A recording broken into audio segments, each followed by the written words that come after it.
Olá, tudo bem? Seja bem-vindo a mais um episódio do Livro de Mórmon Comentado. Hoje vamos ler e comentar um pouco sobre os versículos do capítulo 16 de 1 Nef, versículo 1 ao 23. Seja muito bem-vindo a esse episódio. Se você ainda não ouviu nenhum episódio, convido você a se inscrever no nosso canal e ouvir os outros episódios que já estão disponíveis aqui no YouTube, também aqui no Spotify, para que você possa ouvir e participar, aprender um pouco mais aí com os conteúdos que nós produzimos aqui no canal Caminho do Discipulado. Nessa semana, Dia das Mães, também temos uma série que é Mães das Escrituras, com 13 episódios, e eu convido você a acompanhar essa série também bem especial sobre as Mães das Escrituras.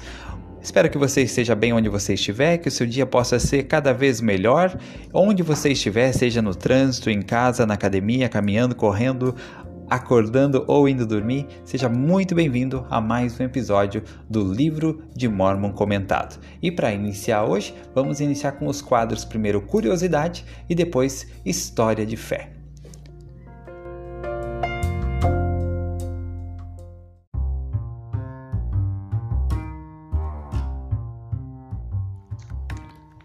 Curiosidade. Você sabe qual é o nome mais longo escrito no Livro de Mórmon? Ele está em 2 Nef, capítulo 18, versículo 1, e o nome é Maer Salal Has Bas. Então, uma ótima dica aí para quem ainda não tem filho ou que está com a esposa grávida ou está aguardando aí o nascimento do seu filhinho.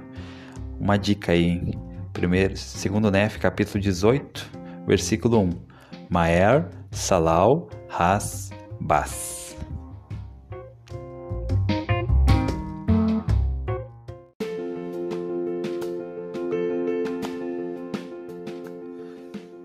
História de Fé. Essa história foi contada pelo presidente Russell M. Nelson na Conferência Geral de outubro de 2020 e diz o seguinte: há pouco tempo, a esposa de um de nossos netos estava passando por dificuldades espirituais. Vou chamá-la de Jill. Apesar dos jejuns, das orações e das bênçãos do sacerdócio, o pai de Jill estava morrendo. Ela estava com muito medo de perder tanto seu pai quanto seu testemunho. Tarde da noite, minha esposa, a irmã Wendy Nelson, contou-me sobre a situação de Jill. Na manhã seguinte, Wendy se sentiu inspirada a compartilhar com Jill que minha resposta para sua luta espiritual estava em uma única palavra. Era a palavra míope.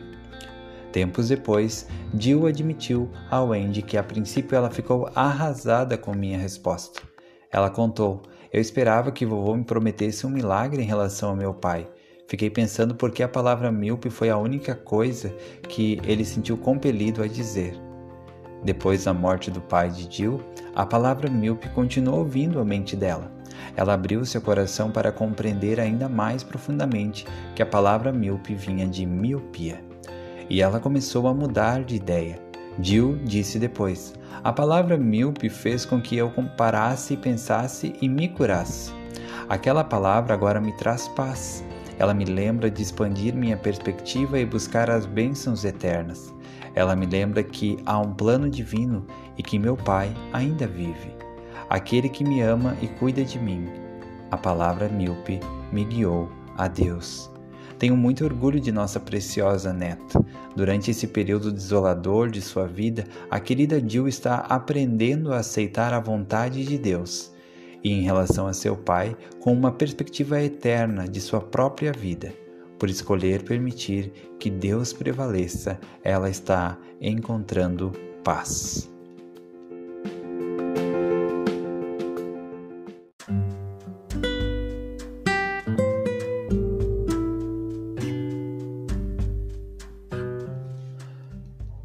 Agora eu vou ler o bloco de versículos de hoje que vamos estudar nesse episódio, que está em 1 Nef, capítulo 16, versículo 1 ao 23, e diz o seguinte: E aconteceu que após ter eu, Nef, acabado de falar a meus irmãos, eis que eles me disseram: Tu nos tens declarado coisas duras, mais do que somos capazes de suportar.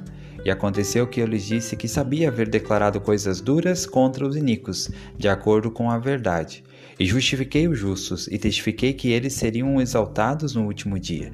E os culpados consideram, portanto, a verdade dura, porque penetra-lhes até o âmago.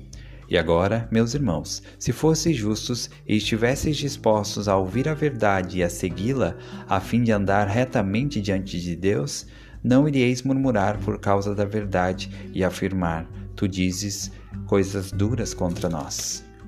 E aconteceu que eu, Nefe, com toda diligência, exortei meus irmãos a guardarem os mandamentos do Senhor. E aconteceu que eles se humilharam diante do Senhor, de modo que me alegrei e tive grande esperança de que viessem a seguir os caminhos da retidão. Ora, todas essas coisas foram ditas e feitas enquanto meu pai vivia numa tenda, no vale que ele chamara Lemuel. E aconteceu que eu, Nefe, tomei para esposa uma das filhas de Ismael, e meus irmãos também tomaram para esposas as filhas de Ismael, e Zorã também tomou para esposa a filha mais velha de Ismael. E assim cumpriu meu pai todos os mandamentos que o Senhor lhe dera, e eu, Nefe, também fui extremamente abençoado pelo Senhor. E aconteceu que durante a noite a voz do Senhor falou ao meu pai e ordenou-lhe que no dia seguinte prosseguisse viagem pelo deserto. E aconteceu que meu pai se levantou pela manhã e, saindo à porta da tenda, notou com grande espanto que havia no chão uma esfera esmeradamente trabalhada, e era feita de latão puro. E no seu interior havia 2 agulhas, e uma delas indicava-nos o caminho a seguir no deserto. E aconteceu que reunimos todas as coisas que deveríamos levar para o deserto, e todo o restante das provisões que o Senhor nos dera, e juntamos sementes de toda espécie a fim de levarmos para o deserto. E aconteceu que tomamos as nossas tendas e partimos para o deserto, atravessando o rio Lamã. E aconteceu que viajamos pelo espaço de 4 dias na direção aproximada sul-sudeste, e novamente armamos nossas tendas e demos ao lugar o nome de Sazer. E aconteceu que tomamos nossos arcos e nossas flechas e saímos pelo deserto à procura de caça para nossas famílias. E depois de havermos obtido a caça, voltamos outra vez para junto de nossa família no deserto, no lugar chamado Sazer. E saímos novamente pelo deserto, seguindo a mesma direção, mantendo-nos nas partes mais férteis do deserto, que acompanhavam os limites próximos ao Mar Vermelho. E aconteceu que viajamos pelo espaço de muitos dias, caçando pelo caminho com nossos arcos e nossas flechas, nossas pedras e nossas fundas. E seguimos a direção indicada pela esfera, que nos levou aos lugares mais férteis do deserto. E depois de havermos viajado pelo espaço de muitos dias, armamos nossas tendas por algum tempo, a fim de novamente descansar e obter alimento para nossas famílias. E aconteceu que quando eu, Nefe, saí para caçar, eis que quebrei meu arco, que era feito de aço puro, e tendo quebrado meu arco, eis que meus irmãos se zangaram comigo, por causa da perda de meu arco, porque não conseguimos alimento. E aconteceu que voltamos sem alimento para junto de nossas famílias, e estando todos eles bastante fatigados por causa da viagem, sofreram muito com a falta de alimento. E aconteceu que Lamã e Lemuel e os filhos de Ismael começaram a murmurar muito por causa de seus sofrimentos e aflições no deserto. E meu pai também começou a murmurar contra o Senhor seu Deus. Sim, e estavam todos extremamente aflitos, a ponto de murmurarem contra o Senhor. Ora, aconteceu que eu, Nefe, fiquei aflito, juntamente com meus irmãos, pela perda de meu arco. E tendo os seus arcos perdido a elasticidade, as coisas tornaram-se muito difíceis, sim tanto que não podíamos conseguir alimento. E aconteceu que eu, Nefe, falei muito a meus irmãos, porque tornaram a endurecer o coração, a ponto de queixarem-se do Senhor seu Deus. E aconteceu que eu, Nefe, fiz um arco de madeira, e de uma vara reta fiz uma flecha. Portanto, me armei de um arco e flecha, e uma funda e pedras, e perguntei a meu pai: aonde deverei ir para obter alimento?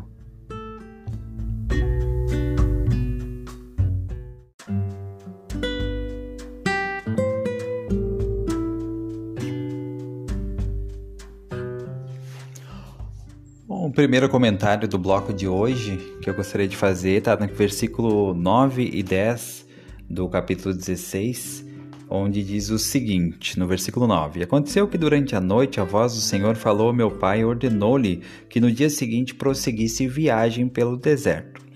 E aconteceu que meu pai se levantou pela manhã e, saindo na porta da tenda, notou com grande espanto que havia no chão uma esfera esmeradamente trabalhada, e era feita de latão puro. E no seu interior havia 2 agulhas, e uma delas indicava-nos o caminho a seguir no deserto. Então aqui é interessante quando o Leí tem o contato com a liahona. O Senhor apresentou, preparou e entregou para ele a liahona. Então o Senhor mandou ele com sua família para o deserto e preparou para eles uma bússola. Então o Senhor nunca vai nos mandar para o deserto sem antes preparar uma bússola ou enviar junto com a nossa saída para o deserto uma bússola. Então, se nós achamos que estamos no deserto e estamos perdidos, pode ter certeza que existe já uma bússola que o Senhor preparou para ajudar você, que tem uma bússola preparada. Talvez você só não enxergou.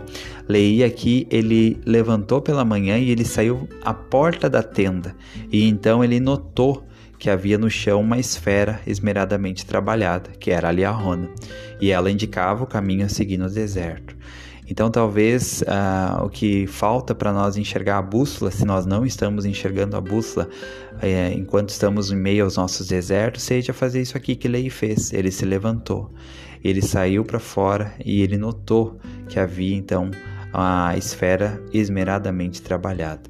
Então precisamos nos levantar, precisamos estar dispostos a sair um pouco para fora e ir em direção ao deserto. Talvez é quando nós damos os primeiros passos ao deserto, com coragem, com fé, que nós vamos poder notar, como Leí notou, a liahona, a bússola que o Senhor nos preparou. Essa bússola pode ser várias coisas, pode ser a própria palavra do Senhor, né, que é o simbolismo aqui da liahona, pode ser o Espírito do Senhor para nos orientar, pode ser um líder amoroso que vai nos aconselhar, pode ser alguém, assim, um anjo que o Senhor vai colocar em nosso caminho, pode ser uma inspiração, um sonho, uma revelação. O Senhor vai sempre nos dar uma bússola em meio aos nossos desertos, para que nós possamos atravessar por eles da melhor maneira possível. O Senhor não vai nos mandar para o deserto ou permitir que nós andemos no deserto sem ter preparado uma bússola para nos guiar e nos indicar o caminho que nós devemos seguir.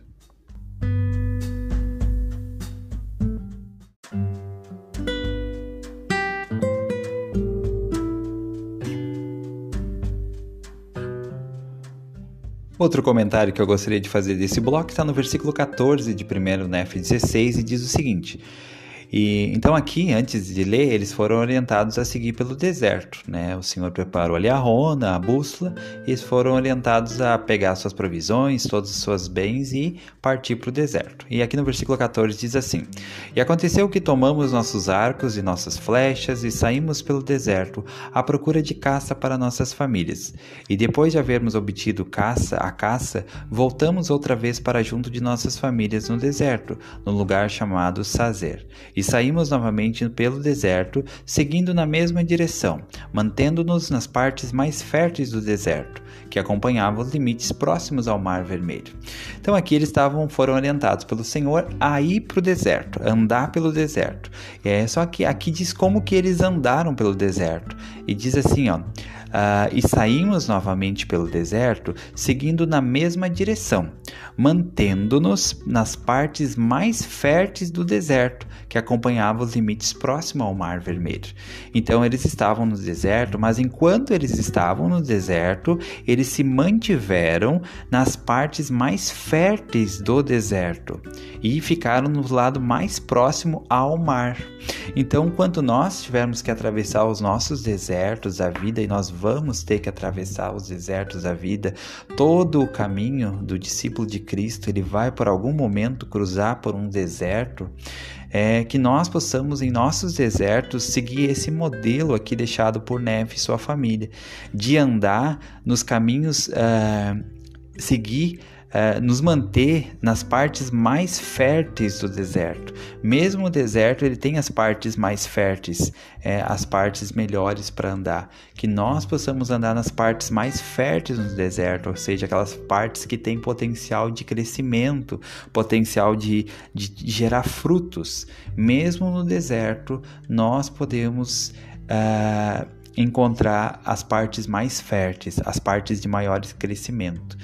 Muitas vezes nós podemos passar pelo deserto e não ter nenhum crescimento. O propósito, quando nós passamos pelos desertos da vida, é que nós possamos crescer, nos desenvolver, nos tornar melhores e nos aproximar do Salvador. E uma maneira como isso pode acontecer é nós seguindo esse padrão do versículo 14, mantendo-nos nas partes mais férteis do deserto. Então, andar pelo deserto nem sempre vai ser uma escolha. Às vezes é quase algo que nós todos vamos ter que andar. Não diria que é uma obrigação, mas todo o caminho do discípulo ele passa pelo deserto. Então talvez essa não seja uma escolha, andar ou não andar pelo deserto. Mas tem uma escolha que eu e você podemos fazer, que é enquanto tivermos que andar pelo deserto, escolher nos manter no caminho mais fértil do deserto. E o caminho mais fértil do deserto é andar próximo do Senhor, é andar com Jesus Cristo, é andar próximo do Espírito Santo. E aqui diz que eles andaram também no caminho que acompanhava, que era mais próximo ao Mar Vermelho, ou seja, mais próximo ao mar, à água. Que nós, ao andarmos nos nossos desertos, mesmo que não estejamos no mar, eles estavam no deserto, né? Mas mesmo no deserto, eles procuraram andar no caminho do lado que ficava mais próximo ao mar, à água. Que nós, ao andar por nossos desertos, possamos ainda assim escolher andar pelo lado do caminho mais próximo ao mar, à água viva, que é Jesus Cristo. Então, que nós possamos, mesmo que estejamos em nossos desertos, escolher: tô no deserto? Tô sim, mas eu escolho, mesmo no deserto, andar próximo de Cristo, andar do lado mais fértil, andar do lado mais próximo à água viva, que é o Salvador, Jesus Cristo.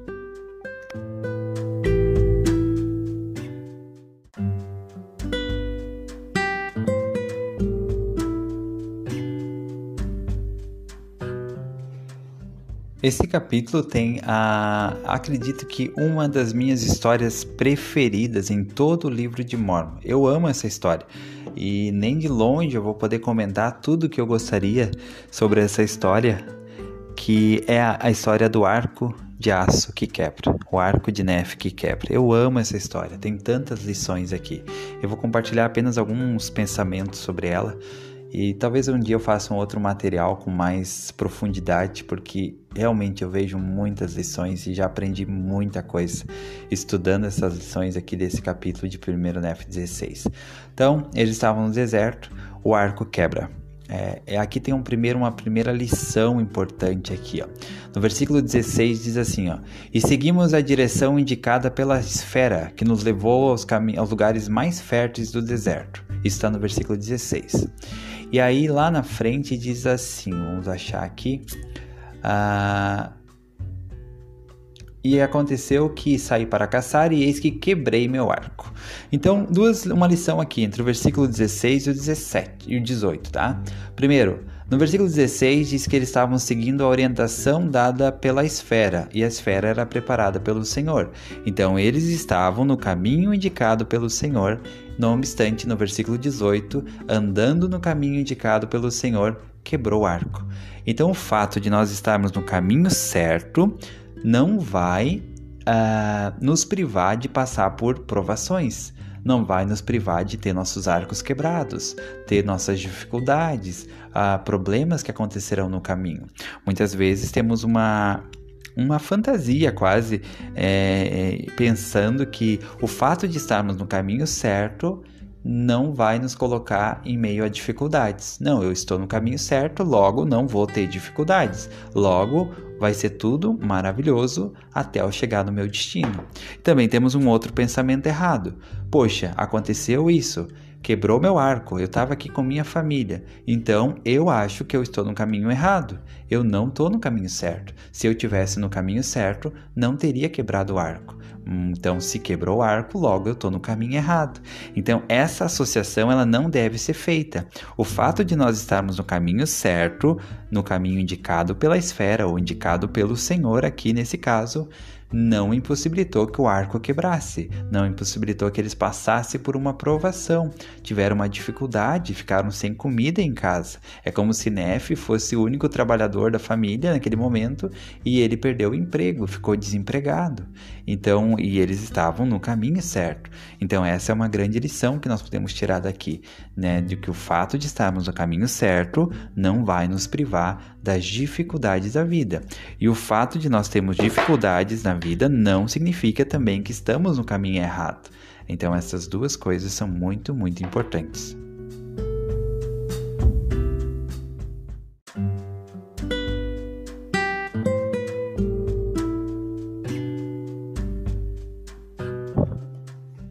Outra lição desses versículos, aqui diz então que o arco quebrou e mostra a reação de Nefe, seus irmãos e de Leí. E aí nós podemos ver a grandeza de Nefe, como que Nefe era grande na maneira como ele reagia às dificuldades. E é isso que nos faz grande espiritualmente, grande nessa vida. É a maneira como nós reagimos diante das coisas erradas. Reagir bem quando tudo vai bem é fácil. Estar feliz, contente, grato quando tudo está bem é fácil. Agora, manter a nossa compostura espiritual, manter a nossa esperança, a nossa confiança quando as coisas dão errado, aí é o grande teste. E é o teste que a família de Leí passou. Lamã e Lemuel fala que eles murmuraram muito por causa disso. Né? Não diz só que murmuraram, diz que murmuraram muito. Está no versículo 20. Aqui fala sobre Leí, que Leí se queixou. Então Leí não murmurou, mas ele se queixou. Né? E Nefe, qual foi a reação de Nefe? Versículo 21. Aconteceu que eu, Nefe, fiquei aflito, juntamente com meus irmãos, pela perda de meu arco. Então Nefe ficou aflito, mas ele não murmurou, ele não reclamou e ele não endureceu o coração. Então essa é a maneira como nós devemos reagir e nos preparar, né, para que possamos reagir dessa forma. Eu sei que realmente não é fácil, né? Na teoria é muito fácil, mas quando as coisas dão errado, é ali que nós somos provados. É ali que a nossa fé é provada. São mares turbulentos que fazem bons marinheiros, né? Eu não lembro bem a frase, mas é mais ou menos assim. É que o mar tranquilo ele não faz bons marinheiros. Eu não posso saber se eu sou um bom marinheiro só andando por águas tranquilas. Eu vou saber se eu sou um bom marinheiro diante das águas turbulentas, diante das tempestades. É ali que eu vou me provar se eu sou ou não um bom marinheiro. E aqui nós podemos ver a reação bem clara. A reação de Leí, reação de Nefe e reação de Lamã e Lemuel. E podemos ter tá em um desses três grupos, né? Ser logo Lamã e Lemuel que murmuraram muito, diz aqui, né? Murmuraram e reclamaram tudo que eles podiam. Podemos ser como Leí, né? Que se queixou, né? Pelo que aconteceu. Ele já era velhinho, enfim, devia ser difícil ficar sem comida também. Ou podemos ser como Nefe. Nefe ficou aflito, tá? Ficar aflito, triste por algo ruim que acontece não é um problema. Mas a questão é não deixar isso mudar o nosso comportamento e a nossa atitude para com Deus. Por exemplo, eu posso ficar triste por algo que aconteceu de errado, algo que aconteceu de ruim na minha vida. Mas não posso deixar com que isso altere ou mude a minha maneira de servir ao Senhor. Agora que eu estava fazendo as coisas certas, me esforçando, mas agora deu isso errado. Quer saber? Eu vou parar, eu vou desistir. Não, eu não vou continuar. Chega para mim, assim não quero, sabe? Não, devemos ser diligentes, né? Devemos ser como Nefe. Ele ficou aflito, sim, isso está lá no versículo 22, no versículo 21, diz que ele ficou aflito, sim, mas ele foi atrás de uma solução.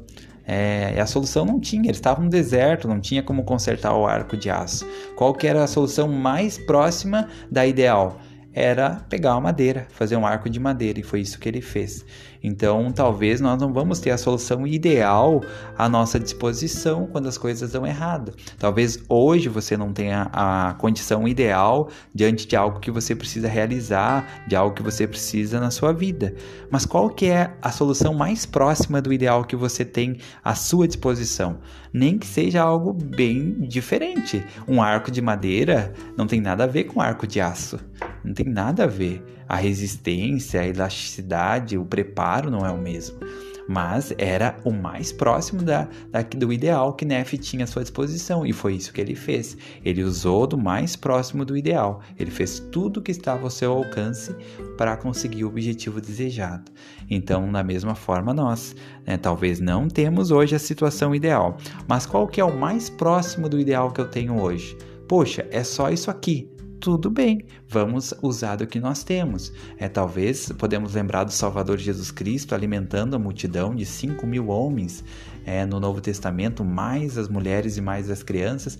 Eles não tinham ali um restaurante, um fast food que pudesse preparar os alimentos, para todas aquelas pessoas que acredita-se que eram em torno de 20.000 pessoas. Imagina fazer uma festa, um evento para 20.000 pessoas. Até hoje seria difícil fazer isso, Imagina naquela época, eles não tinham equipamentos, não tinham o alimento estocado ali, mas qual que era o mais próximo do ideal que eles tinham? Era os pães e os peixinhos, e foi daquilo que o Salvador usou, do mais próximo que eles tinham do ideal, para que se tornasse um milagre. E foi isso que Nefe fez. Nefe pegou o arco, pegou a madeira, fez um arco, fez uma flecha, e era o mais próximo que ele tinha. E o Senhor abençoou, e eles conseguiram com aquele arco de madeira, com aquela flecha de madeira, eles conseguiram o alimento para a família deles. Então, essa é uma grande lição também que nós podemos tirar para a nossa vida.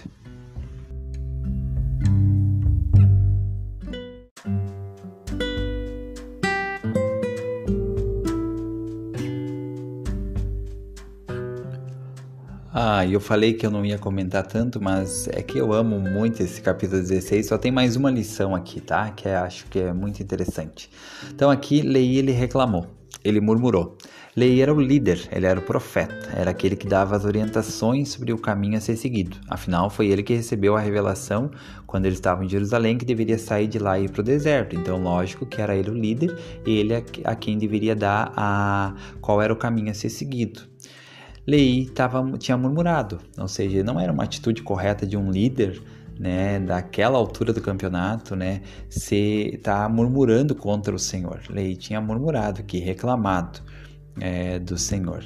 Então, Nefe, ele fez tudo que estava ao seu alcance, pegou o arco de madeira e ele poderia muito bem ter dito assim: olha, quer saber?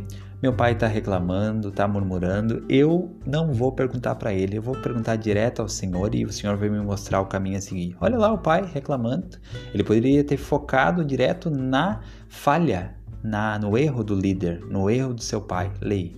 Mas o que ele fez? Ele pegou o arco de madeira, a flecha de madeira e ele falou assim, ele foi até o pai dele e perguntou: pai, líder, profeta, presidente, bispo, aonde deverei ir para obter alimento? Que lição maravilhosa! Seu líder estava murmurando, seu líder tinha falhado na presença dele, mas ele respeitou o chamado do líder, ele respeitou o manto do líder. Ele não viu ali o homem Leí que tinha murmurado porque estava sem comida. Ele viu ali o profeta Leí que tinha sido inspirado por Deus a pegar sua família e partir para o deserto. E ele se dirigiu ao profeta Leí e perguntou: aonde deverei ir para obter alimento? E então o profeta deu a instrução. O homem Leí se arrependeu de suas falhas e o profeta voltou à ação. E ele deu a instrução qual o caminho. Nefe foi lá e conseguiu o alimento. Que lição maravilhosa! Todos nós vamos ver em alguns momentos nossos líderes talvez cometerem, não em algum momento, mas em algum momento pode acontecer de nós vermos algum líder falhar. Nefe viu isso acontecer, Nefe viu. E essa é a reação correta diante da falha de algum líder. Não é julgar, não é criticar e nem ignorar ele porque ele falhou. Nefe poderia muito bem aqui dizer: não, quer saber? O meu pai não está digno. O meu pai não está digno para receber a revelação. Eu não vou perguntar para ele. Ele falhou. Ele não sabe nem para ele.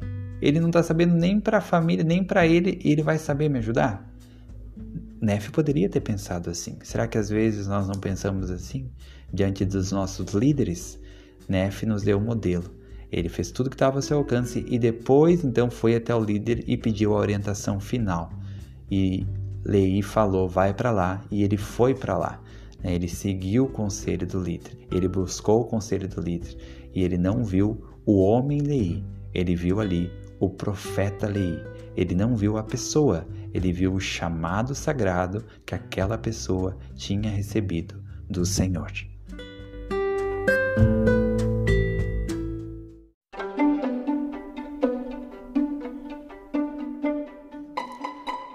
Pergunta e resposta. Amo o Evangelho e tenho um testemunho do Evangelho, mas falar dele às pessoas me causa pavor e medo. Como eu posso vencer o meu medo? Segue a resposta. Até mesmo os melhores missionários às vezes ficam tensos ao partilharem do Evangelho. Contudo, vencem esse temor da mesma forma pela qual sobrepujam qualquer outro, substituindo o medo pela fé. As Escrituras estão cheias de palavras de incentivo, como por exemplo em Isaías 41. Não temais, eu te ajudo. Doutrina e Convênios 38:30. Se estiverdes preparados, não temereis. Ou Timóteo, 2 Timóteo 1:7-8, que diz: porque Deus não nos deu o espírito de temor, mas de fortaleza e de amor e de moderação. Portanto, não te envergonhes do testemunho de nosso Senhor. É preciso esforço e prática para desenvolver o tipo de fé que substitui o medo pela força e o amor. Não basta simplesmente esperar que a fé nos venha de modo natural. É necessário desenvolvê-la. Comece pensando em pequenas maneiras de prestar testemunho. Uma sugestão é escrever seu testemunho numa carta ou registrá-lo no diário uma vez por semana. Quando você se sentir confiante para externar seu testemunho por escrito, tente prestá-lo na reunião sacramental, na noite no lar ou para um amigo mais próximo. Ao aprimorar sua capacidade de testificar, sua confiança e fé aumentarão. Se você ficar tenso por achar que não conseguirá responder a perguntas que surgirem, um pouco de preparação poderá ajudar. O Senhor disse a Hyrum Smith em Doutrina e Convênios 11:21. Primeiro, procura obter a minha palavra. Então, tua língua será desatada. E então, se desejares, terás meu espírito e minha palavra. Sim, o poder de Deus para convencer os homens.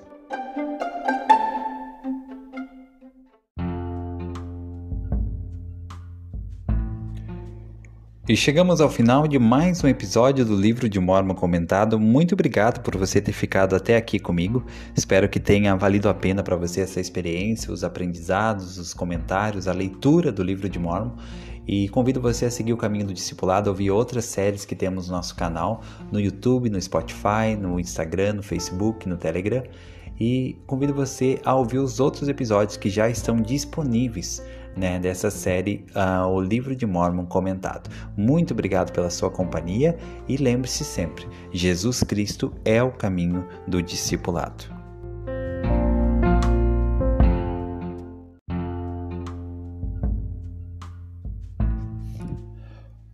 Olá, tudo bem? Seja bem-vindo a mais um episódio do Livro de Mórmon Comentado. Esse é um episódio do Caminho do Discipulado. Convido você a seguir o Caminho do Discipulado no YouTube, no Facebook, no Instagram, no Telegram e também estamos no Spotify.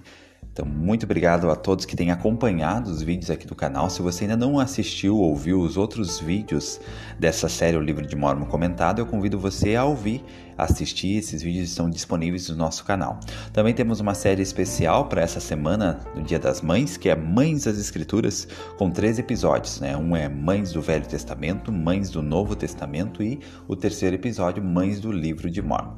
Então, convido você a compartilhar também esses episódios com seus amigos e familiares e agradeço muito por estar sempre acompanhando o nosso canal. Eu gostaria de dizer que para mim é uma alegria poder estar aqui com você mais uma vez.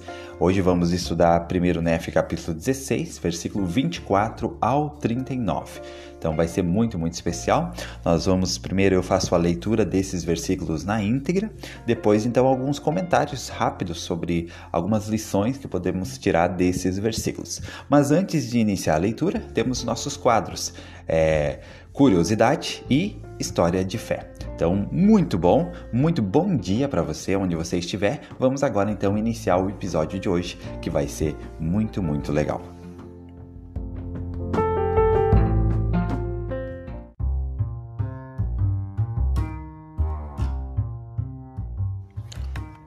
Curiosidade. Você sabia que é possível fazer um estudo básico do livro de Mórmon usando o ChatGPT? Eu fiz um teste aqui, tá? E essa com certeza não é a maneira mais ideal de se estudar as escrituras, mas apenas por curiosidade nesse quadro eu gostaria de compartilhar. Fiz aqui no ChatGPT com o sistema, o aplicativo aberto, coloquei aqui pedi algumas informações para estudar o livro de Mórmon. Por exemplo, eu coloquei aqui, pedi na primeira opção, capítulos sobre esperança no livro de Mórmon. Então, digamos que eu queria estudar sobre esperança no livro de Mórmon e estava procurando um capítulo específico. E aqui ele citou a Alma 32, diz assim, no livro de Mórmon há vários capítulos que falam sobre a esperança e sua importância na vida dos seguidores de Jesus Cristo. Um desses capítulos é a Alma 32, que aborda o tema da fé e a compara ao processo de plantar uma semente. Então ele dá aqui mais explicações, que eu não vou falar agora, e indicou até outros capítulos, como Mosias 4, Moroni 7 e Éter 12, para estudar sobre esperança. Fiz uma nova busca aqui sobre capítulos sobre oração no livro de Mórmon. E aí o que ele trouxe? No livro de Mórmon há vários capítulos que abordam o tema oração e a sua importância na vida dos fiéis. Um desses capítulos é Enos, que relata a experiência pessoal de Enos, um profeta nefita, e sua busca por perdão e orientação divina por meio da oração. Então aqui ele dá mais explicações sobre Enos e explica mais sobre como esse capítulo se adequa à oração. Fiz uma outra busca aqui, capítulos sobre família no livro de Mórmon, e olha o que ele nos trouxe. O livro de Mórmon é um texto religioso que relata a história de um antigo povo que viveu nas Américas. O livro é dividido em diversos capítulos e versículos, aborda temas como fé, arrependimento, redenção, obediência, justiça, caridade, entre outros. E embora não haja um capítulo específico que trate exclusivamente da família, há diversas passagens ao longo do livro que mencionam a importância da família e o casamento. Aí ele vai citar aqui segundo Nefe, capítulo 2, que fala sobre a criação, ele cita Alma 39 e cita outros versículos aqui, então Mosias 4, que falam sobre princípios que ajudam a família e que são ensinados no livro de Mórmon. Então foi uma busca bem interessante aqui para explorar no ChatGPT sobre o livro de Mórmon. Como eu disse, talvez não seja a maneira mais adequada de estudar as escrituras, mas às vezes quando você estiver buscando um tema específico para o seu estudo, pode ser que o ChatGPT ajude você. Ela é uma ferramenta a mais que você pode usar aí para o seu estudo das escrituras. Você coloca aí o tema que você deseja estudar mais dentro do livro de Mórmon ou das escrituras, da Bíblia, do Novo Testamento, Velho Testamento, Pérola de Grande Valor, Doutrina e Convênios, e ele vai dar sugestões aqui que já são o início, para quem está querendo talvez um início aí para estudar, para iniciar seu estudo, pode iniciar aí usando o ChatGPT.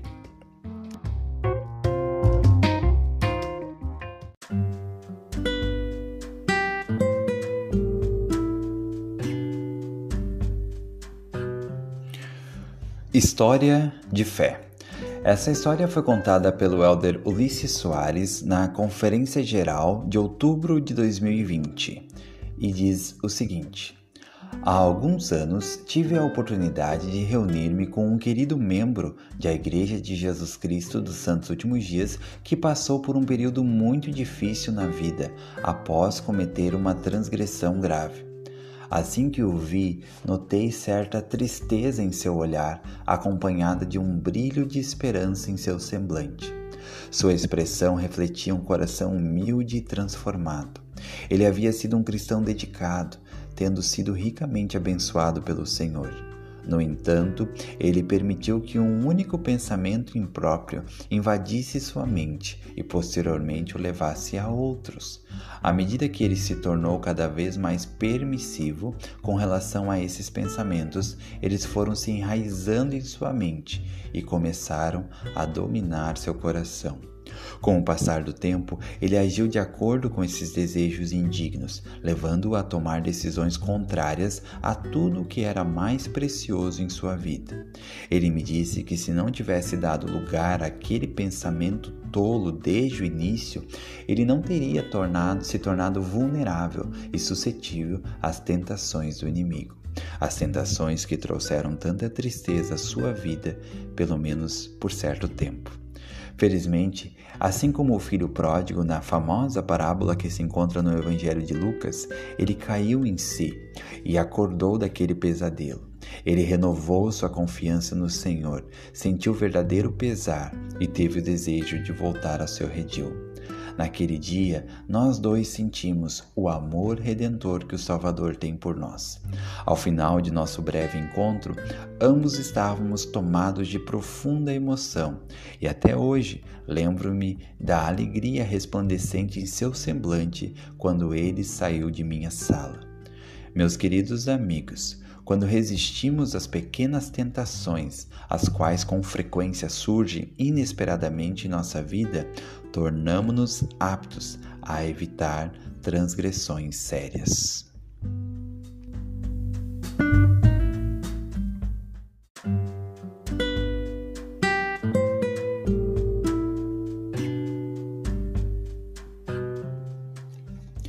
Primeiro Nefe, capítulo 16, versículos 24 ao 39. E aconteceu que ele perguntou ao Senhor, porque eles se haviam humilhado por causa das minhas palavras, porque eu lhes dissera muitas coisas com toda a energia de minha alma. E aconteceu que meu pai ouviu a voz do Senhor, e ele foi realmente repreendido por ter murmurado contra o Senhor, de tal forma que mergulhou em profundo pesar. E aconteceu que a voz do Senhor lhe disse: olha a esfera e vê as coisas que estão escritas. E aconteceu que quando meu pai viu as coisas que estavam escritas na esfera, temeu e tremeu muito, e também meus irmãos e os filhos de Ismael e nossas mulheres. E aconteceu que Eunefe viu os ponteiros que estavam na esfera, e eles moviam-se conforme a fé e a diligência e a atenção que lhes dávamos. E havia também sobre eles uma escrita nova que era simples de ser lida e dava-nos entendimento sobre os caminhos do Senhor. E era a escrita mudada de tempos em tempos, de acordo com a nossa fé e a atenção que lhes dávamos. E assim vemos que por meio de pequenos recursos pode o Senhor realizar grandes coisas. E aconteceu que eu, Nefe, me dirigi ao cume da montanha, de acordo com a direção dada na esfera. E aconteceu que matei animais selvagens, e desse modo obtive alimento para nossas famílias. E aconteceu que voltei para as nossas tendas, levando os animais que havia matado. E então, quando viram que eu havia obtido alimento, grande foi sua alegria. E aconteceu que se humilharam perante o Senhor e renderam-lhe graças. E aconteceu que reiniciamos nossa viagem, tomando aproximadamente o mesmo rumo do princípio. E depois de havermos viajado pelo espaço de muitos dias, armamos novamente nossas tendas, a fim de pararmos por algum tempo. E aconteceu que Ismael morreu e foi enterrado no lugar chamado Naom. E aconteceu que as filhas de Ismael choraram muito a perda de seu pai e suas aflições no deserto, e murmuraram contra meu pai por havê-las tirado da terra de Jerusalém, dizendo: nosso pai está morto, sim, e temos vagado muito pelo deserto, e temos sofrido muitas aflições, fome, sede e cansaço. E depois de todos estes sofrimentos, vamos certamente perecer de fome no deserto. E assim murmuravam contra meu pai e também contra mim, e desejavam voltar para Jerusalém. E Lamã disse a Lemuel e também aos filhos de Ismael: matemos nosso pai e também nosso irmão Nefe, que se arvorou em nosso chefe e mestre, apesar de sermos seus irmãos mais velhos. Agora, diz que o Senhor conversou com ele, e também que anjos o instruíram. Eis, porém, que sabemos que ele mente para nós, e conta-nos essas coisas e faz muitas coisas com astúcia, a fim de enganar-nos, pensando que talvez consiga levar-nos para algum estranho deserto, e depois de levar-nos pensa fazer-se rei e governar-nos, fazendo conosco o que lhe aprouver. E dessa maneira, meu irmão Lamã incitava a ira. E aconteceu que o Senhor estava conosco. Sim, a voz do Senhor disse-lhes muitas palavras, repreendendo-os muito. E depois de haverem sido repreendidos pela voz do Senhor, abrandaram sua ira e arrependeram-se de seus pecados. De modo que o Senhor tornou a abençoar-nos com alimento para que não morrêssemos.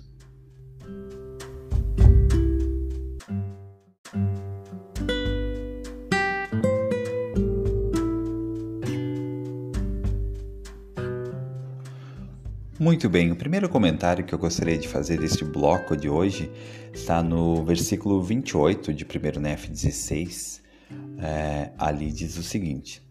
E aqui Nef está falando sobre a bússola, então, a bússola, a Liahona, que eles tinham recebido para guiar eles no deserto. E diz assim: E aconteceu que eu, Nef, vi os ponteiros que estavam na esfera, e eles moviam-se conforme a fé e a diligência e a atenção que lhes dávamos. Então, tinha 3 coisas que faziam a bússola, a esfera, funcionar. Era a fé, a diligência e a atenção que lhes davam. Então, imagine que você tenha um GPS, tá? Que você recebeu um GPS. Pode ser até no seu celular aí. Você tem um aplicativo de GPS que vai orientar você, guiar você no meio do deserto. Você vai ter que atravessar o deserto e você vai ter que se guiar por esse GPS, por esse aplicativo que vai indicar para você o caminho que você deve seguir. Agora tem um fator importante. Esse GPS, esse aplicativo, ele só vai funcionar enquanto tiver energia. O que vai fazer funcionar a energia. Por exemplo, se você for usar o GPS no celular, o seu celular vai precisar estar com a bateria carregada. Se descarregar a bateria, acabar a bateria e desligar o celular, você também não vai ter o seu GPS funcionando. Agora vamos voltar para Leí e sua família. Essa esfera que eles receberam também só funcionava quando estivesse carregada. E como que ela era carregada, essa esfera, para que ela funcionasse? Com esses 3 elementos que estão aqui no versículo 28. Fé, diligência e a atenção disponibilizada. Então, se ela não recebesse essas 3 coisas, era somente com essas 3 coisas, esses 3 elementos, que ela funcionava. Esses 3 elementos eram a energia que fazia com que a bússola, a Liahona, funcionasse para eles, para indicar o caminho. Era fé, diligência e atenção. Então, da mesma forma, em nossos dias, o Senhor fornece a nós Liahonas, bússolas que vão nos orientar, bússolas espirituais, que vão nos guiar nos desertos da nossa vida. E devemos saber que essa bússola, esse GPS, ele precisa estar carregado para que ele possa funcionar. Se o meu celular estiver sem bateria nenhuma, nem ligando, ele não vai funcionar o GPS, ele não vai poder me indicar o caminho que eu preciso seguir. E o meu GPS espiritual, a minha Liahona, ou bússola espiritual, ela precisa também estar carregado. Então, o que vai carregar a minha Liahona, ou bússola espiritual? Os 3 elementos de 1 Nef 16, 28. Fé, diligência e atenção. E eu faço uma pergunta. Como que está a carga da nossa Liahona pessoal? Como que está a carga espiritual? Será que ela está baixa? Será que ela está fraca? Será que ela está desligada porque acabou a energia, acabou a bateria? E como que nós podemos aumentar essa carga espiritual? Como que nós podemos aumentar a carga espiritual desses 3 elementos necessários para a nossa Liahona espiritual funcionar? Como que eu posso aumentar a carga da minha fé? Que ações eu preciso fazer para aumentar a minha fé? Como eu posso aumentar a carga da diligência? Que ações eu preciso fazer para aumentar a energia proveniente da minha diligência? Como que eu posso ter mais atenção? Então, esses 3 elementos, eles vão ajudar a aumentar a carga espiritual das nossas Liahonas pessoais e vão nos ajudar a nos fortalecer espiritualmente. Vão permitir que as nossas Liahonas, elas possam estar funcionando e indicando o caminho que nós devemos seguir no deserto de nossas vidas. Então, esses 3 elementos, eles são essenciais.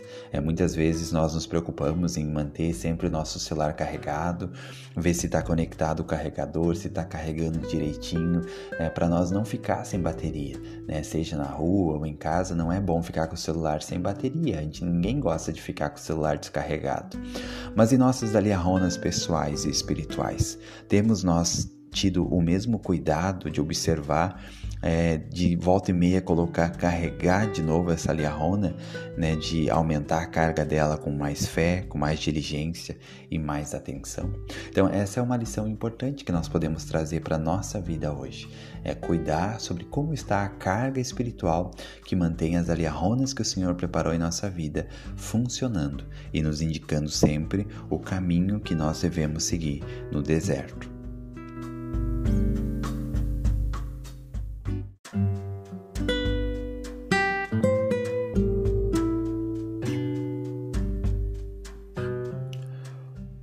O segundo comentário de hoje eu gostaria de fazer baseado no versículo 29 desse bloco.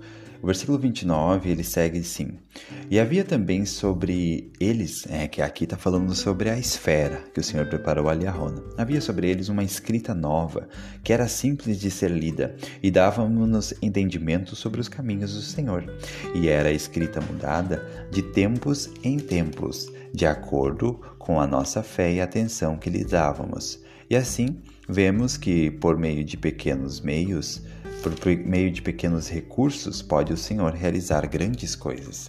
O que me chamou a atenção aqui é que diz que a escrita na esfera, na bússola ou na liarona, ela era mudada de tempos em tempos. Então nós temos bússolas em nossa vida. Temos as escrituras, temos o Espírito, temos nossa bênção patriarcal, temos as mensagens de conferência geral, temos a oração, temos várias bússolas. Eu acredito que nós não precisamos depender de uma única bússola, que Deus ele é tão bondoso que Ele preparou várias bússolas para nós, para nos guiar em nossa vida. Várias formas. Mas é interessante também ter esse pensamento de que a escrita na bússola que o Senhor preparou para ler, ela era mudada de tempos em tempos. O que isso nos traz em relação às bússolas que nós temos hoje? Que não basta eu estudar as Escrituras uma única vez e achar que já é suficiente para ela me orientar em toda a minha vida. Que não basta eu estudar a minha bênção patriarcal uma única vez ou lá de vez em quando e pensar que já é suficiente, porque talvez eu quase decorei minha bênção patriarcal, então eu não preciso estar lendo ela de novo. Não é suficiente eu buscar o Espírito uma única vez ou apenas nos momentos mais difíceis da vida e depois não buscar mais. Porque essas aliarronas que o Senhor preparou, a oração, as Escrituras, a bênção patriarcal, a orientação do Espírito e outras mais, elas também têm a sua escrita mudada de tempos em tempos. Eu posso, por exemplo, usando a minha aliarrona, a minha bússola da bênção patriarcal, eu posso ler ela em um momento da minha vida, tirar uma lição valiosíssima que vai me ajudar naquele momento. Mas, passando um tempo depois, a minha vida muda, tenho novas circunstâncias, novos desafios, um novo momento da minha vida, e quando eu ler de novo a minha bênção patriarcal, é como se a escrita mudasse. Por quê? Eu vou receber novas lições adaptadas àquele novo momento que eu estou vivendo, àqueles novos desafios que eu estou enfrentando. Então é importante ter essa noção de que essas bússolas que o Senhor prepara para nós no caminho, da mesma forma como essa que o Senhor preparou para Lei e sua família, e como está descrito aqui no versículo 29 de 1 Nef 16, da mesma forma, a sua escrita ela é mudada de tempos em tempos, e ela muda conforme a atenção e a atenção que é dedicada para ela. Então, que nós possamos ter essa noção, que não basta um único estudo das Escrituras, não basta uma única experiência espiritual, não basta uma única leitura da bênção patriarcal para que você tenha todas as respostas da sua vida. Talvez as respostas que você vai receber hoje são apenas para hoje. E amanhã você vai precisar de novas respostas. Então você vai voltar de novo nas suas aliarronas, vai ler, vai buscar a orientação delas e você vai perceber que, de novo, a escrita delas vai mudar. Ela muda de tempos em tempos, conforme as nossas necessidades, conforme aquilo que nós estamos preparados para receber naquele momento.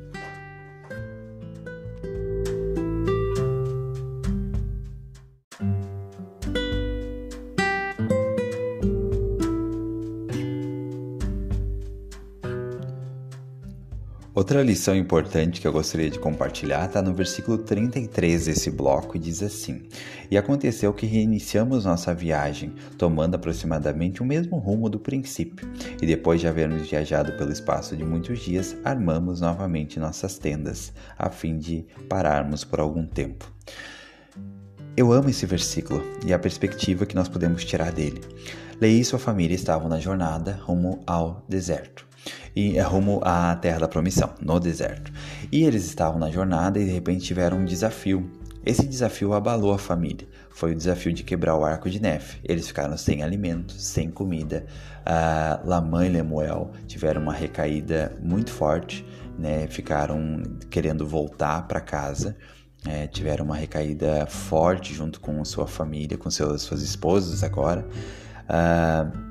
Os filhos de Ismael tiveram uma recaída. Leí teve uma recaída, né, onde ele acabou reclamando, né, por ter ficado sem comida, ele e sua família. Então foi um momento de dificuldade, que na verdade um teste onde a maioria da família não passou nesse teste. E então eu amo que no versículo 33 diz assim, e aconteceu que reiniciamos nossa viagem. Da mesma forma, nós precisamos sempre estar reiniciando. Nós precisamos reiniciar, e que bênção que eu e você podemos reiniciar exatamente da onde estamos. Aqui diz que eles reiniciaram todos juntos. Lamã reiniciou uma nova vida. É claro que depois, infelizmente, nos próximos versículos mostra já que eles caíram de novo. Mas Leí pôde reiniciar de novo a sua jornada. Nefe pôde reiniciar. Todos puderam reiniciar após aquela provação, após aquela dificuldade, após aquele teste pessoal que eles tiveram. Então, o Evangelho, ele é um Evangelho de recomeços. A jornada do Evangelho, a jornada do discipulado, ela é uma jornada que envolve muitos recomeços. E nós podemos recomeçar do exato lugar que estamos agora. Você pode recomeçar, eu posso recomeçar. Eu amo que todas as semanas eu posso recomeçar ao participar da ordenança do sacramento. Eu posso realmente sentir que eu posso recomeçar. Graças a Jesus Cristo, nós podemos recomeçar. Talvez caímos, talvez tropeçamos, talvez estamos sujos com a lama das coisas do mundo, mas ainda assim podemos recomeçar. Graças a Jesus Cristo, a sua expiação, Ele permite que todos possam recomeçar. Você pode recomeçar, eu posso recomeçar. Uma pessoa que você ama muito, que talvez hoje está afastada do Evangelho, afastada do Senhor, não perca a esperança. Ela também pode recomeçar. Todos nós podemos recomeçar. Exatamente da onde estamos, nós podemos recomeçar. Essa é uma lição que eu amo muito nesse versículo, que diz que eles recomeçaram. Que diz assim, aconteceu que reiniciamos nossa jornada. Então, que eu e você possamos reiniciar. Sempre podemos reiniciar. Reiniciar melhor, reiniciar com mais fé, com mais força, reiniciar com mais experiência, com mais paciência, com mais amor, reiniciar com mais esperança, né? Que nós possamos reiniciar. Não importa se você caiu numa falha, num erro, num vício, se você está lutando contra uma dificuldade pessoal e você percebe que você tropeçou e caiu. Não desista, é possível reiniciar, é possível recomeçar. Existe apenas alguém que diz que não é possível reiniciar, que acabou tudo, que você não tem mais esperança, que para você a expiação não pode mais fazer nada. E esse alguém é nosso inimigo. Ele sim tenta plantar no nosso coração de que acabou, de que não existe mais possibilidade de reiniciar. Mas saiba que todos nós podemos reiniciar exatamente do ponto em que estamos hoje. Podemos reiniciar, podemos recomeçar. E muitas vezes o que falta é reiniciar, é recomeçar. Eu lembro que um dia meu computador estava travando bastante. Travando. Aí eu fui ver e tinha uma mensagem lá dizendo que ele precisava ser reiniciado. Então eu reiniciei ele. E ele demorou alguns minutos para reiniciar e atualizar, e depois ele ficou tão mais rápido, funcionando tão melhor. Então, se você sentir que talvez na sua vida você está travando também, que as coisas estão travando, que não estão fluindo como você gostaria ou como deveria ser, pondere se não está no momento de reiniciar. Reinicie. É possível reiniciar exatamente do ponto que você está. É possível reiniciar sua vida familiar, pessoal, os relacionamentos podem reiniciar. Tudo pode ser reiniciado graças a Jesus Cristo. Graças a Cristo, todas as coisas podem ser reiniciadas. E essa é uma mensagem que nós podemos tirar então desse versículo. A família de Leí tinha passado por grandes dificuldades, por um teste e por provação. E eles pararam a sua jornada durante essa dificuldade. Eles pararam a sua jornada durante essa provação. Mas depois diz que eles reiniciaram. Então, que eu e você também possamos, independente das paradas que tenhamos feito no caminho, independente das dificuldades que passamos, dos testes que talvez não passamos bem, vamos escolher reiniciar nossa jornada rumo à terra da promissão.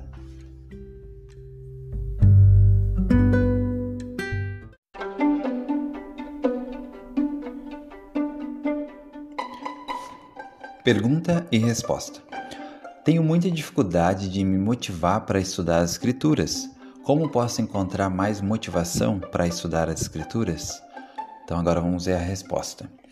No início, estudar as Escrituras pode ser difícil. Há muitos conceitos a aprender e as pessoas e os lugares citados parecem inusitados e diferentes.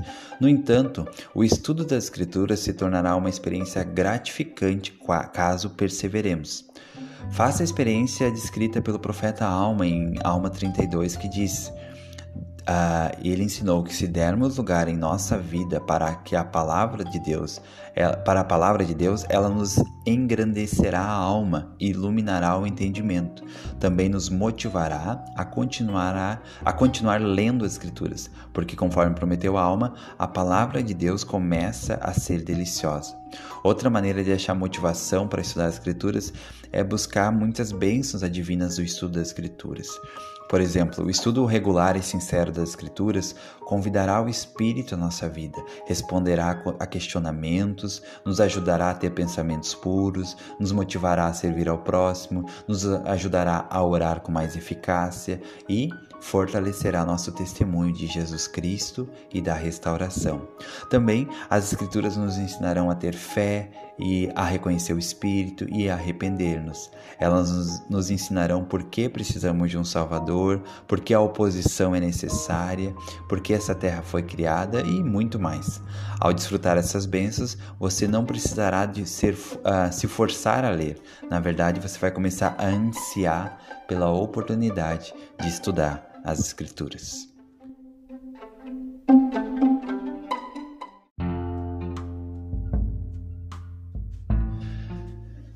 E chegamos ao final de mais um episódio do Livro de Mórmon Comentado. Muito obrigado pela sua participação até aqui. Lembrando que temos outros episódios no YouTube, no Spotify. Convido você a ouvir os outros episódios. Muito obrigado por você fazer companhia a mim mais um dia, mais um momento. Espero que seu dia seja muito especial, né? Que você consiga ter tirado alguma lição que possa realmente mudar a sua vida, que possa ajudar você a se tornar uma pessoa melhor e ter mais alegria, mais felicidade e as coisas boas que você deseja alcançar na sua vida se tornem realidade por causa dessas mudanças que você vai fazer com os ensinamentos aprendidos no Livro de Mórmon, nas Escrituras Sagradas, tá bom? Tenha um ótimo dia, muito obrigado pela sua companhia mais uma vez e lembre-se sempre, Jesus Cristo é o caminho do discipulado.